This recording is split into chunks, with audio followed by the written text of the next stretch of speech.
Hello and welcome back to our study of Peninei Halacha, the teachings of Rabbi Eliezer Melamed, Shlita.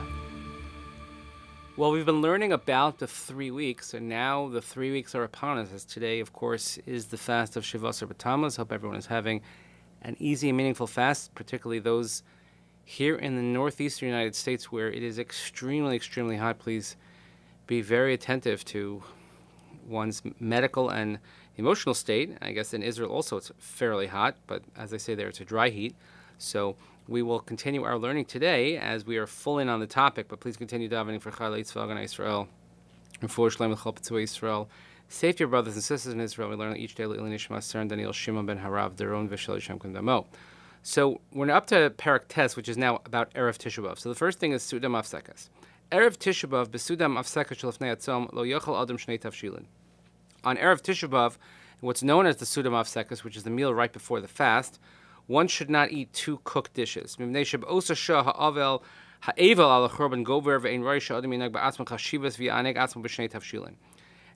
at that moment, as we're about to enter into Tisha B'Av, the mourning over the destruction of the temple is very strong. And it's not appropriate that someone should have a chashav meal, an important elevated meal with 2 cooked dishes. But with 1 cooked dish, it's not a problem. It's not considered overly joyous. We don't eat meat, we don't drink wine at this meal, because these are important chashav and joyous foods. They bring simcha. But this shouldn't be a problem, since already from the 9 days, we are not eating meat since Rosh Chodesh. Until the Seudah Hamafesket, the prohibition of eating meat and drinking wine is from the Rishonim. It's a minhag. But in the Seudah Hamafesket, this is already not from the Rishonim. It's much earlier. It's called Midivrei Chachamim. Someone who has just given birth or someone who is ill and needs to eat meat to give them strength can eat meat during the 9 days. However, on the Seudah Hamafesket, when that arrives, until after Tisha B'Av, one is not allowed, even if you're ill. We'll see specific cases, but one is not allowed to eat meat and drink wine. So, my Seudah Hamafesket. So, what is this Seudah Hamafesket we're talking about? This is done after midday, but it is the final thing that is eaten before the fast. But let's say someone who eats a meal before midday, you can have 2 cooked dishes there. And so the accepted custom is that at the regular meal, you'll eat a number of cooked dishes in the afternoon. But when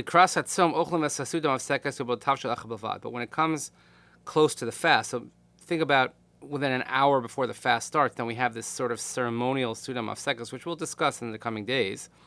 And there you have only 1 cooked dish. And he says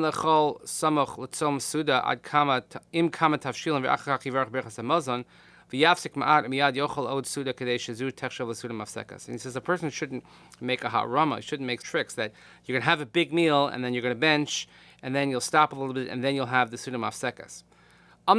However, but let's say in the afternoon a person didn't have time to have a full meal, and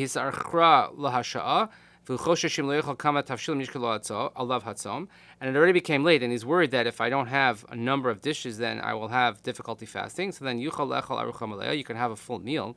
And then you can have, let's say within a half hour of the fast, have the Seudah Hamafesket. Better he should go to shul to daven mincha or to learn something, what he's allowed to learn, as we'll see that as well. Then he should come back to his house and eat this meal. So when you have the real pre-fast meal in the afternoon, one should make sure not to eat too much, that you will have no room for the Seudah Hamafesket. So this is just the beginning. We'll see more of this as we go along. Very interesting laws pertaining to the meal before the fast. Now, in a number of years, because Tisha B'Av is observed on a Sunday either because it falls on Sunday or it falls on Shabbos and it's pushed to Sunday, so the Seudah Hamafesket has a different take on it. But this year, for example, with Tisha B'Av falling on Thursday, this will be very much an application on the Wednesday afternoon. So please continue davening for Chali Tzvah Yisrael for Shlom B'Chol Israel. Save your brothers and sisters in Israel. Thank you so much for joining us. Wishing you all an easy fast. We'll see you next time. Have a great day.